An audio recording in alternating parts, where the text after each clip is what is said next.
നമസ്കാരം. ഇന്ന് നമ്മൾ ചെയ്യാൻ പോകുന്നത് ചക്കി ചലനാസനം.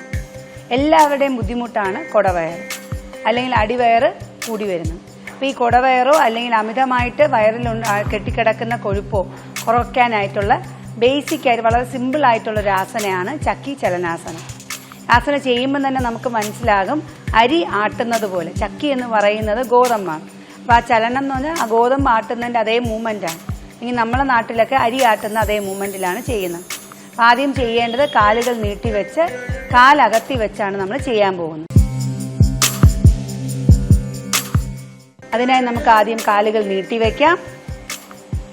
കാലുകൾ നീട്ടി വെച്ചതിന് ശേഷം നമ്മളുടെ ഹൈറ്റിനനുസരിച്ച് ഒരടി അകൽച്ചയിൽ കാല് വയ്ക്കുക. ഇതിൽ കൂടുതൽ അകൽച്ചയിൽ കാല് വെക്കേണ്ട ആവശ്യമില്ല. കാരണം അങ്ങനെ കാല് വെച്ച് കഴിഞ്ഞാൽ നമുക്ക് ഈ പറയുന്ന ഉദ്ദേശം എന്താണ്? വയറിൻ്റെ അമിതവണ്ണം കുറയ്ക്കുക അല്ലെങ്കിൽ അമിതമായിട്ടുള്ള കൊഴുപ്പ് ബേൺ ഔട്ട് ചെയ്യുക. അത് ഉണ്ടാവത്തില്ല.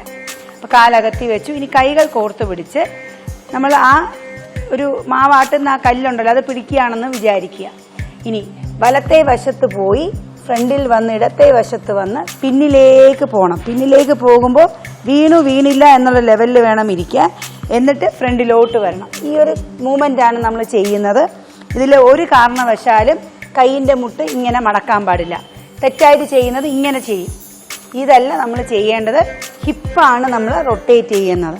ഈ കൈ ഇല്ലെങ്കിൽ നമുക്ക് ഈ മൂവ്മെൻറ്റ് കിട്ടും. ഈ ഒരു രീതിയിൽ വേണം ശ്രദ്ധിക്കേണ്ടത്. പറയാൻ കാരണം എല്ലാവരും ചക്കി ചലനാസന എന്ന് പറഞ്ഞ ഉടനെ ഇങ്ങനെ കൈ മൂവ്മെൻറ്റ് ചെയ്യും. അത് ചെയ്യാൻ പാടില്ല. ഈ ആസനം ചെയ്യുമ്പോൾ ഒരു ചെറിയ പ്രയാസം ഉണ്ടാകുന്നത് കൈയിൻ്റെ തോളും അതുപോലെ കഴുത്തും നന്നായിട്ട് കഴയ്ക്കും.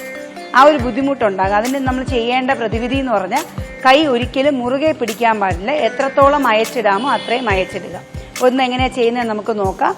Right left back, right left back. ഇനി തിരിച്ചും അതുപോലെ left right back, left right back. ഇതുപോലെ ഒരു സൈഡ് 10, അതിൻ്റെ ഓപ്പോസിറ്റ് സൈഡ് 10 എന്ന ക്രമത്തിലായിട്ട് നമുക്ക് ചെയ്യാം. തിരിച്ചു വരുമ്പോൾ കാലുകൾ അല്പം ചേർത്ത് വെച്ച് കൈ പിന്നിൽ വെച്ച് കണ്ണുകളടച്ച് റിലാക്സ് ചെയ്തിരിക്കുക. വളരെ സാവധാനത്തിൽ കണ്ണുകൾ തുറക്കുക. കാലുകൾ ചേർത്ത് വെച്ച് പഴയ അവസ്ഥയിലേക്ക് നമുക്ക് തിരികെ വരാം. ഈ ആസന ചെയ്തപ്പോൾ തന്നെ നമുക്ക് മനസ്സിലായി നമ്മളുടെ കാലുകളിൽ മാത്രമല്ല നമ്മളുടെ വയറിൻ്റെ രണ്ട് വശത്ത്, ഇടുപ്പിൻ്റെ രണ്ട് ഭാഗത്തും മുതുകു ഭാഗത്തുമുള്ള മസിലുകൾ മൂവ് ചെയ്യുന്നത് നമുക്ക് ഫീൽ ചെയ്യാൻ പറ്റും. ഈ മസിലുകൾ മൂവ് ചെയ്യുന്നതിനോടൊപ്പം തന്നെ അവിടെയുള്ള കൊഴുപ്പും ബേൺ ഔട്ട് ചെയ്യാനായിട്ട് വളരെയധികം നമുക്ക് ഹെൽപ്ഫുള്ളാണ്. റെഗുലറായിട്ട് പ്രാക്ടീസ് ചെയ്യാവുന്നതാണ്. ഈ ചക്കി ചലനാസന എന്ന് പറയുന്നത് പോസ്റ്റ് ഡെലിവറി, അതായത് പ്രസവശേഷം നമ്മളുടെ വയറ് കുറയ്ക്കാനായിട്ട് വളരെയധികം ഹെൽപ്ഫുൾ ചെയ്യുന്ന ഒരു ആസനയാണിത്. റെഗുലറായിട്ട് ചെയ്യുക. നന്ദി, നമസ്കാരം.